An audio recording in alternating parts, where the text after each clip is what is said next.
This Khalid ibn Al Walid was a troublemaker, a big troublemaker, especially after the Prophet passed away.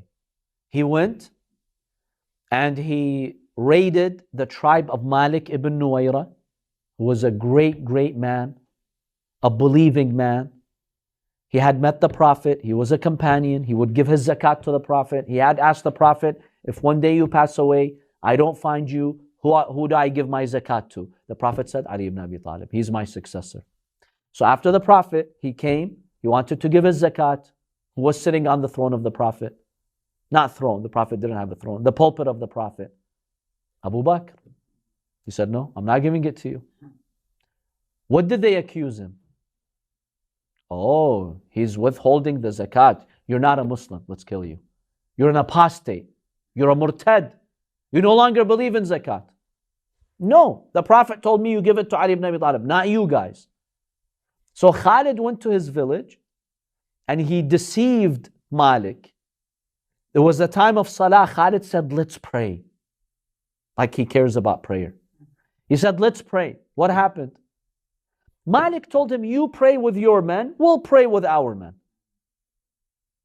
He said, no, why? You lead us in prayer. Let's have one combined salah.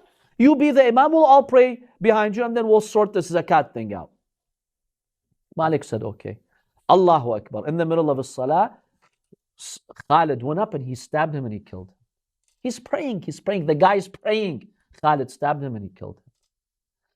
Malik ibn Nuwayra was known to have a very, very beautiful wife. She was there in that village, in that area. As soon as he killed him, he went inside the tent and he raped her. This guy Khalid, which some of these shallow-minded Muslims, radiallahu an, may God be pleased with him. God is pleased with these horrific acts. God is pleased with that. Okay, may Allah resurrect you inshallah with Khalid. Inshallah, whatever fate Khalid has, inshallah you guys have. You who say radiallahu an. They know this, yes. He's a Sahabi companion, he has immunity. He can burn the whole planet, he still goes to heaven, and I still have to say radiallahu an. They do it more than Khalid. Muawiyah, the one who killed tens of thousands of mu'mineen and believers. The one who stood against the Imam of his time. Radiallahu an. Most of them, not all of them, but most of them, unfortunately. So he raped the wife of Malik ibn Nuwayra, a Muslim wife, he raped her. In any case, they came back to Medina. Omar was furious. He came to Abu Bakr, he told him, this guy Khalid, he committed zina. He committed adultery. We have to punish him. Abu Bakr said, no, I'm not going to punish him. His sword is the sword of God. I'm not going to punish him. I would never sheath a sword that God has unsheathed against the enemies. Abu Bakr considered Khalid as a political ally. He's strengthening my power. Any tribe that resists me, he is going to kill them. So he kept him and he forgave.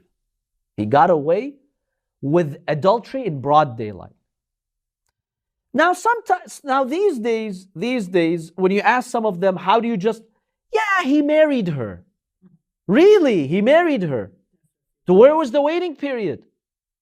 Her husband just was killed. That same day he slept with her. He raped her. How did he marry her? What happened to the waiting period? There's something called iddah. You can't. They tried to justify it that way. And then subhanallah, when they beheaded Malik ibn Nuwayra, they put his head in fire to burn it. He had long hair. They put it on fire to burn his head. His head didn't burn. Miracle of Allah subhanahu wa ta'ala. His head did not burn. One historian from the other schools of thought, he comments, because look, this is a miracle that shows you Malik was a believer, because they accuse him of being an apostate, so yeah, he deserved to be killed. So why did his head not get burned? So one of them comments, he says, yes, Malik had a lot of hair, so his head didn't burn. Can you believe that logic? The first thing that burns is your hair. Like, have you seen your hair gets close to fire, you'd see it just melting away. Yeah, he had a lot of hair, so his hair saved his head from being burned.